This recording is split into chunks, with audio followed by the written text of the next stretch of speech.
What is up, everyone, and welcome back to Touchdown and Ties, the father-daughter sports podcast discussing football and everything else in between. We are back this week with episode 2. We're really excited. College football is winding down today, and the NFL starts later this week, so we'll go ahead and get into this episode. What up, though, sweetie? Thank you all for tuning in. Lots to get to this episode, so let's get to it.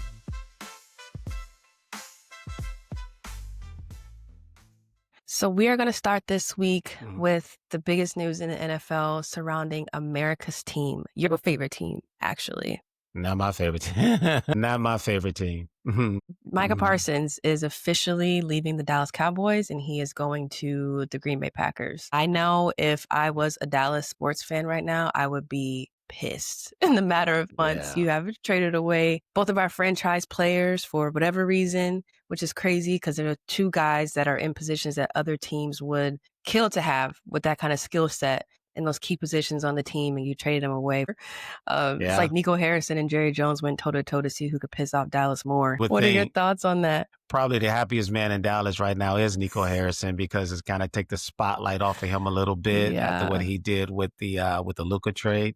But it was a shock. I mean, I thought that it was just a ploy on Micah's camp to get the contract that he wanted. I mean, we saw this preseason that Terry McLaurin and Washington held out to get a new contract, and in the preseason he got his deal done. Same thing in Cincinnati with Trey Hendrickson. He held out during the preseason. Preseason ended, he got his deal done.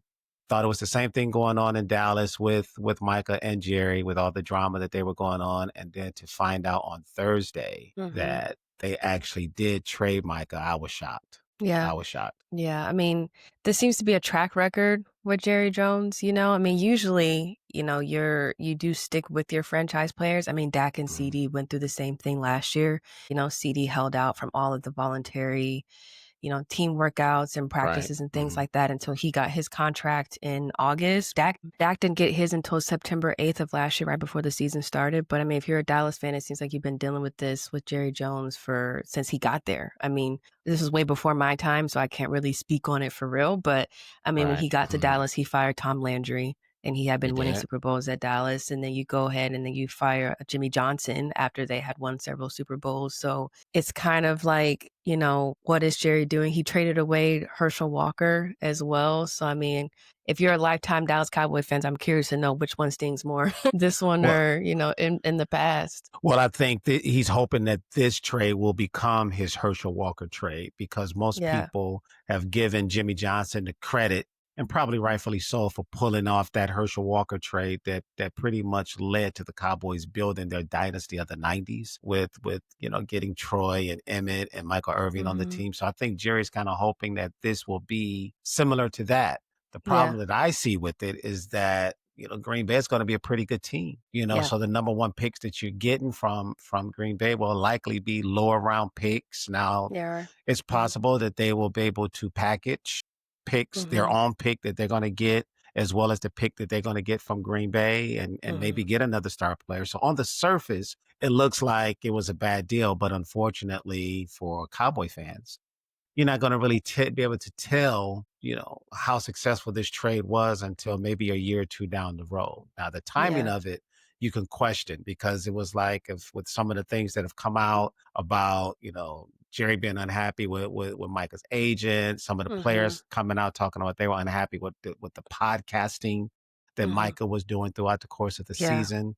So if this was something that these guys were upset about, then why not do it before the draft this year? Right. And then that way you can fix your team for this year, not have to wait potentially till next year and the year after.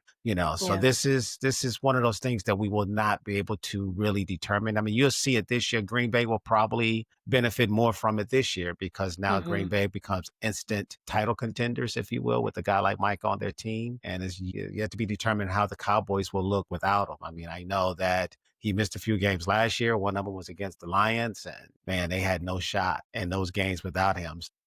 Kenny Clark is a good player. Let's not gloss over the fact that they did pick up a good player, but he's not Micah Parsons. Let's just be real. He's not Micah Parsons. So I'm just wondering, who the Cowboys are going to get to rush the passer. because Micah Yeah. Parsons was that guy. Yeah. And like you said, especially if this, Jerry has been saying that this trade has been, kind of in the works since the spring and it's not being sprung upon the Dallas fan base as instantly as it happened. But like you said, if this was something that was happening way back in the spring and you kind of knew that you were going to trade away or you had some kind of deal coming up with Micah, whether the conversation was formal or informal or not, it seemed like the timing would have been better. And especially when your season opener is against the Eagles, Yeah. that is not the best case scenario either. And and I always question if is can one person really make the difference with the team? But it's kind of like when the Eagles got Saquon, like that was like the missing piece that they needed to get them to the Super Right. Bowl. Not that they are incapable, because obviously they had just done it like a year or two prior to this Right. past Super Bowl, so they clearly are a Super Bowl contending team. But it's like sometimes you do have that one missing piece that could make or break you, really, because we saw that with the Lions last year with Aiden, and then obviously there was a domino effect with everybody else. But I mean, it'll be interesting to see. But like you said, those draft picks are the first round in 2026 and the first round in 2027. So is it going to take Hmm. you 2 years for you to potentially see some kind of a difference in the team? But I Yeah. feel More like recently. the worst of it is for the Cowboys is going to be this year, because they're going to have to figure out how to make it work without Micah Parsons. But I feel like, again, when you have those kind of guys on your team in those key roles, you build around Hmm. those people. Like, even if you feel like how Jerry Jones was saying that he felt that the defense is going to be weak, I would say you keep your star player, trade away anybody else who's not really producing, and then rebuild your defense around him rather than just scrap your best player. Now it seems like you're just doing a rebuild from the ground up, which I don't understand that piece of it. Yeah, it seemed like this whole thing became personal for some reason. I mean, obviously Mm-hmm. we're not in the negotiations. I mean, so I don't know the whole backstory with this, but it seems like, towards the end there, it got a little personal with Jerry talking about the agent and Mm-hmm. what the agent supposedly told them about, taking the contract and shoving it or whatever. So it seemed like it seemed Mhm. like it got personal. You spoke about Saquon and Philadelphia, and him being a missing piece for Mhm. them. I mean, we also saw it when Tom Brady went to Tampa. Yeah, oh yeah, I They forgot won the about Super that. Bowl Yeah, duh. when he went to Tampa, and First also year. first year Matt Stafford leaving the Lions and going to the Rams. First year First they year. won the Super Bowl as well. So it Mhm. has been done. Yeah, The examples that we gave have been with offensive players. I mean, so we don't have a recent example with a defensive the player making defensive that big of a player. difference. But Yeah, if a guy can do it, I think Micah will be the guy. And unfortunately for yeah. me, being a Detroit Lions fan, now we got to face this guy twice a year, starting with week 1 next Week week one. when they go to Green Bay. So thanks a lot, Dallas. Thanks a lot, Jerry Jones. Another reason for me not to like the Cowboys just made week 1 that much harder for the Detroit Lions to try to get a victory on the road in Lambeau. That's just one. I mean, that's just one game, one piece of the NFL that we're talking about. The Cowboys and the Eagles get started on Thursday. Defending champs going to raise the banner, get their ring. Well, they already got their rings, but they raised the banner against their arch rival, the Cowboys. So Yeah. NBC has to be happy because now you got that drama, and then not to mention that 3 or 4, I think maybe week 4, Week the 4, they play each Cowboys other in play Dallas. Green Bay and Yeah, Dallas. in So Dallas. So that's gonna be yeah, crazy. Yeah. yeah. What are some of the other games you're looking forward to this weekend? The Bills and the Ravens. I feel like that Sunday game is night. Sunday Night Football. I Yeah, feel like that Sunday game night is football. usually later in the season. Yeah. So maybe it's, my lack of understanding, but I feel like these big games usually happen, like these big division matchups usually Mhm. happen like a little bit later in the Mhm. season. So the fact Mhm. that the Lions are already playing Green Bay, the Cowboys are playing the Eagles, and then you have the Bills playing the Ravens. I mean, Yeah. those are like some of the Mm. three biggest matchups. One thing you're missing would be Chiefs. the Mm. the Chiefs. Yeah. The The Chiefs are Chiefs playing the playing. Chargers on Yeah. Friday. That's another Yeah. divisional game that they're Yeah. opening up the season with. So Yeah, and people definitely a people lot of out here in intrigue. Cali don't like the Chiefs, so that I would say that's probably a pretty big matchup as well. They Yeah. don't they don't mess Yeah, with the Chiefs they out don't like the here. Chiefs. Yeah. Well, I just think, a lot of people now, have had, kind of have Chiefs fatigue, if you will. For sure. Yeah. They've been winning for the last 4 or 5 years, or been one of the teams that's been contending the last 4 or 5 years. So people are just Mhm. tired of the Chiefs. It's a good Yeah. problem to have. That just means Finna that you're say, winning, yeah. right? Because you're winning, you're doing the right thing. Nobody cares Nobody about cares the when losers. you're losing. Yeah, no, nobody cares about that. For 50 years, nobody cared about the Lions because they lost all No. the time. But now, Mm-mm. they win a few games, and everybody's just like, oh, their fans suck. Mhm. They like we always say haven't if you been don't have suffering. haters, you're not doing something right. So, Exactly, you know, exactly. Like the fans of Detroit haven't been suffering for 50 plus years, and all of a right, sudden, they win a couple games. They just want us to be quiet. right. It's Like hilarious to there's no me. chance. Yeah, there's no chance that's gonna Yeah, happen. that's If funny. there's any team that has a right to gloat and to be happy and to celebrate, the Lions would be one of them. I know there's a few other teams Yeah, in the league that are, have been yeah. struggling for a while too, but Right, there's only a right. handful of teams that have never won a Super Bowl. And Detroit is one of them. Detroit is one of them. Detroit is one of them, So, unfortunately. yeah, I mean, not only have the Lions not won a Super Bowl, the Lions have never never been gone. to the Super Bowl. In They've never, 59 straight years, the Lions have not been to the Super Bowl. So if yeah, they win a game or two, I'm personally going to be happy.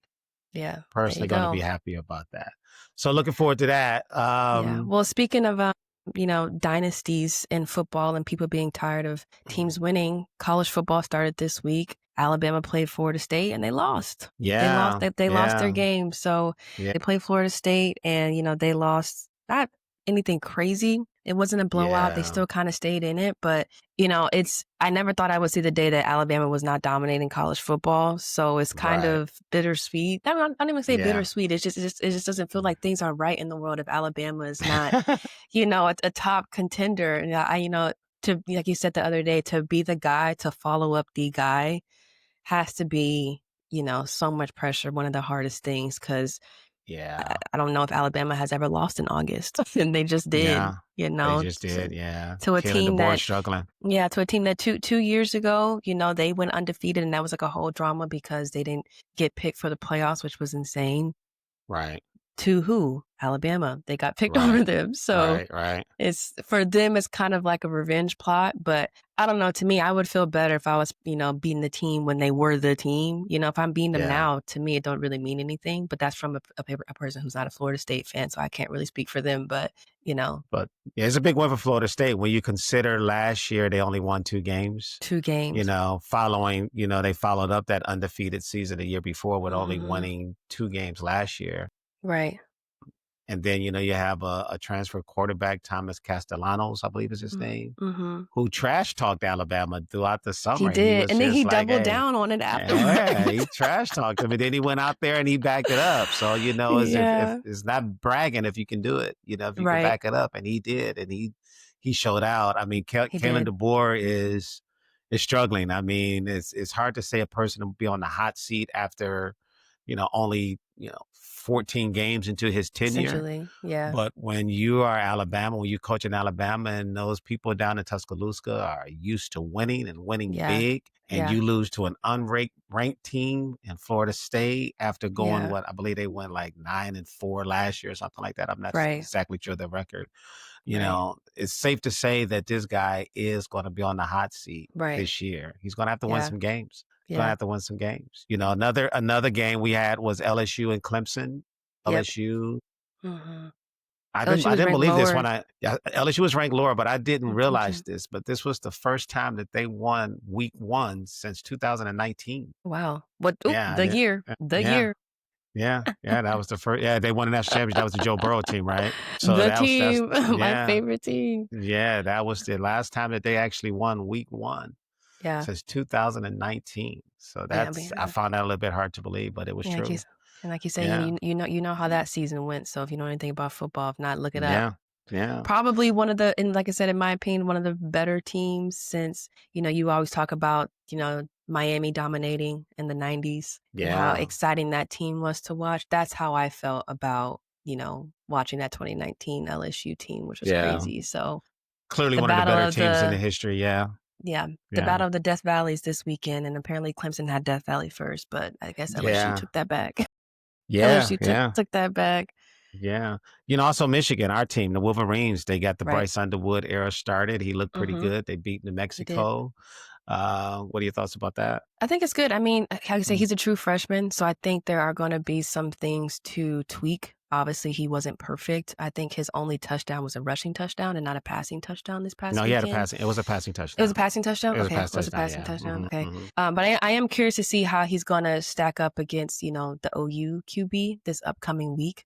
Hmm. Because he's a transfer from Washington State, so he's not a true freshman. But I Hmm. think Bryce Underwood had like 250 plus yards He did. passing. Yes, he Yeah, and did. then the Mhm. the OU QB, he had just under like 400 yards. It was like 392 or something like that. Oh, wow. That's impressive. And yeah, and then he broke Baker Mayfield's record that he had for the most passing yards in a season opener or his debut, I should say. And he had three TDs himself. So I Okay. mean, both teams really didn't play, contenders, I guess you could say, not discrediting the people that they played, but obviously the Right. competition level is not going to be what it's going to be this upcoming week against OU. And with Bryce Underwood being a true freshman, playing someone who technically does have more experience in him, even if it was at a lower Mhm. division school at Washington State. Experience can take you far. So I'm curious to see how he's gonna match up against him. I think they do well.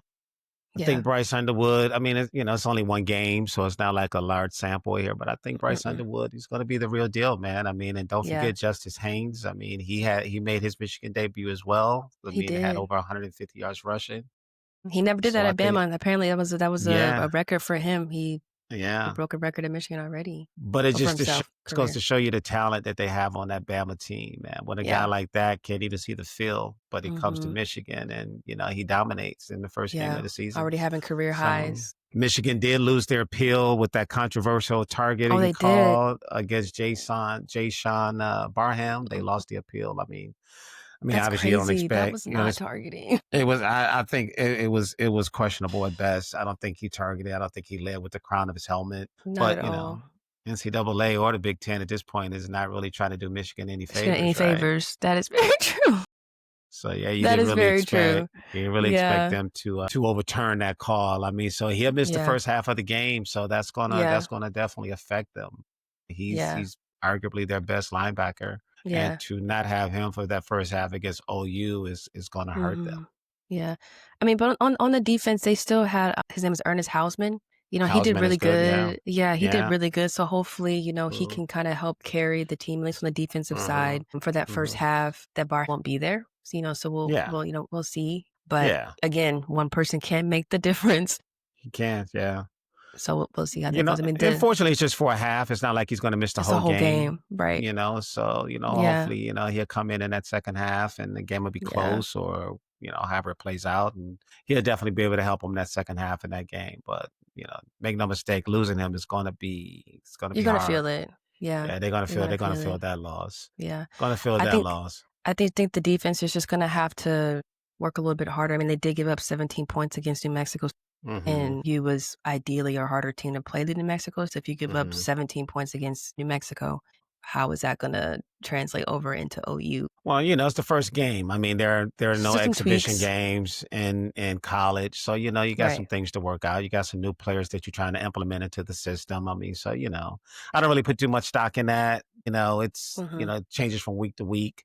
Ups, can be an issue, and again, like I said, there are no preseason games like the NFL, Right. so you just basically playing. Fortunately, I mean that's why some of these guys, some of these teams, started off against tougher opponents: LSU, Clemson, Florida State, Mhm. Alabama, Mhm.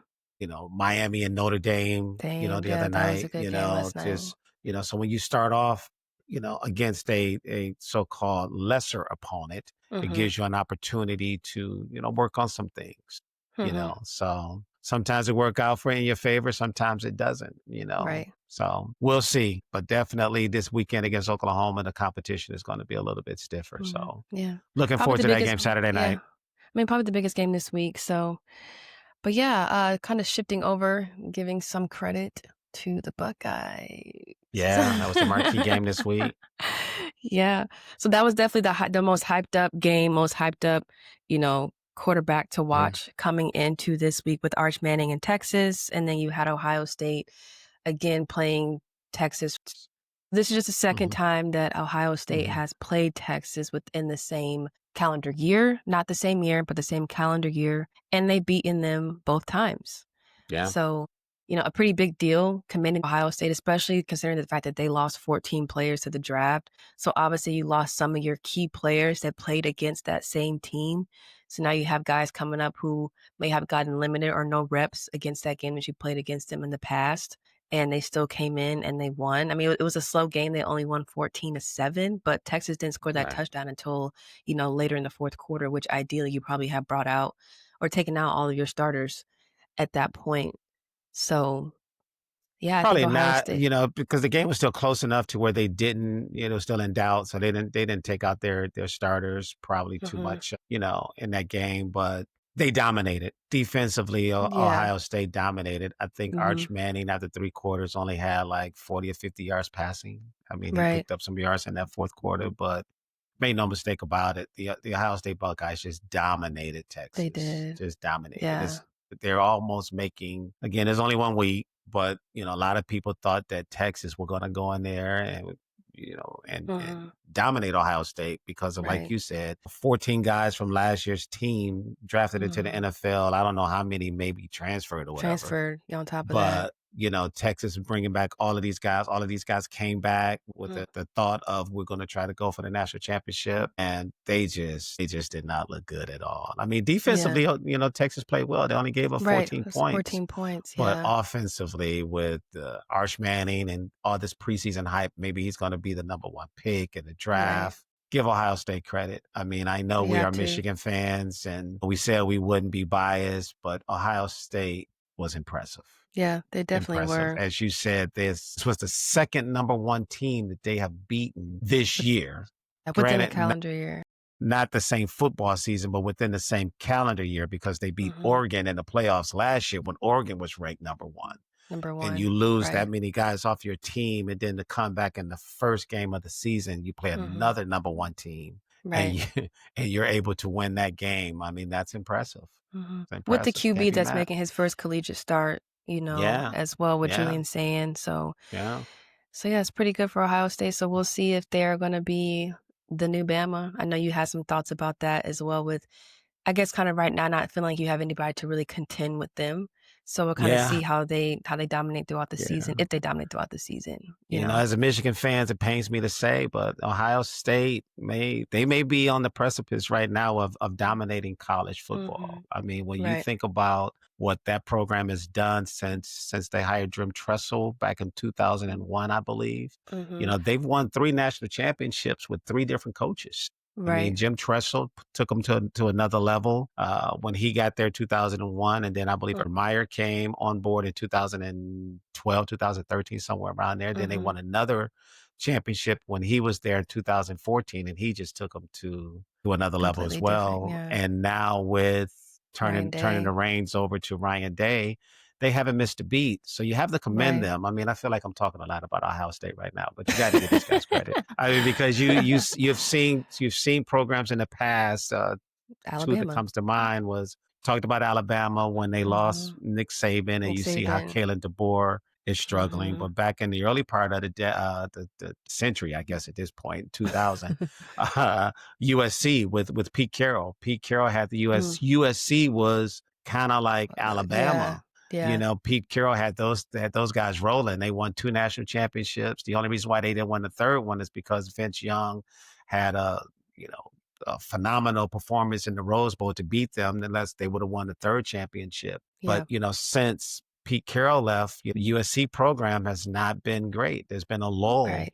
in that Yeah, a program, long one, a long one. I a mean, not long a well, one. I won't say a It's long been one because obviously, long. like, well, Caleb Williams was there, and they at least were producing. They were kind of in the winning margin, Yeah. but they still never really got over that hump. And then They since stopped winning Caleb Williams championships. yeah, exactly. So I mean, like they They haven't stopped winning that hump meaning championships. championships. At least they Yeah. were doing Yeah. something there for a little bit, but then look They at, were a like, little relevant.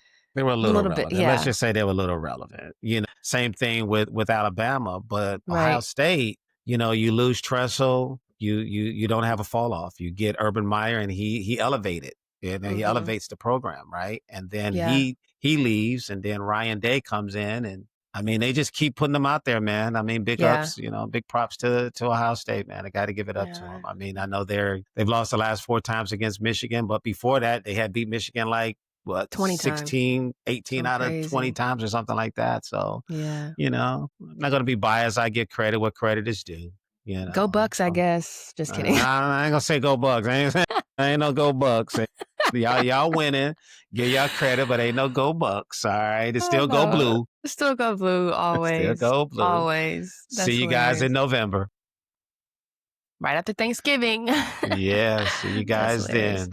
So what are you looking forward to this week? We talked about the Michigan-Oklahoma game. It's not really a lot of marquee matchups this week. It really isn't. I think my main focus this week is the NFL. Like I said, I think between college and football, I mean, my biggest excitement is going to be that Sunday night game. Like I think I said the last episode, I really like Lamar Jackson, and there's always hype, with those two teams, same draft class, So that'll be a good game. That'll be a good game for sure. Like I said, on the college side, really, like I said, biases aside. I mean, if you look at the schedule, who else is playing anybody week 2? Nobody. Yeah, so other than that Michigan, game is Oklahoma, going to be the Michigan, unless you just despise Michigan, obviously, but that is right. definitely a possibility. But that's the marquee game this week. So Michigan on you, and I would say the Bills at the Ravens are my two most exciting games that I'm looking forward to this week for sure. Yeah, same here. I'm looking forward to, obviously, Detroit. I'm looking forward to the Lions and the Packers on Sunday afternoon. The Bills and the Ravens on Sunday night would be my two games. I'm predicting that the Lions and the Ravens will be in the Super Bowl in San Fran. Early prediction, but that's who I'm picking. Early prediction. And the sheet is saying that's what the people want. They want that Super Bowl. They want Detroit versus Baltimore. However you say it. That'll be. I know some people want the Bills and want to see Josh Allen get to the Super Bowl. But for me, my prediction will be the Ravens v. Lions. Looking forward to that. So we'll see. We got 4 months, so we'll see. All right. Well, college football is wrapping up tonight, right? With Bill Belichick, UNC tonight. Yeah. That's tonight, right? The Bill Belichick era is getting underway down in Chapel Hill. Yeah, I've never watched a UNC football game in my life. So maybe today will be the first. I never seen one ever. No disrespect to UNC. UNC basketball. That's a basketball school. I got y'all in basketball, but football, I don't know nothing about it. So today will be the day that I learn a little bit of something because I don't know. A little bit about tradition. Yeah, so we'll see. One of the greatest, I know one of the greatest football players in the history of the NFL went to UNC, and that's Lawrence Taylor. So that's way before your time, but I've heard his name before. But like you heard said, Lawrence Taylor, it's way before your my time. He went to UNC. So yeah, okay. And I'm sure there's probably some other people that I can't think of right now that went there, but they're not better than Lawrence Taylor. So So there you go. Right. So that'll wrap up college football week 1. Week 1, and then we'll get the NFL started. Week 1 this week, later on Thursday. Yeah. All right. This is going to wrap up this episode. We hope you guys enjoyed our second episode of Touchdown and Ties. As always, if you guys could please follow us wherever you listen to your podcast, and we can get updated as soon as we upload an episode. And it really helps us out as well. Thank you guys so much for tuning in, and we'll check back in with you guys later this week. Y'all stay here till we get back.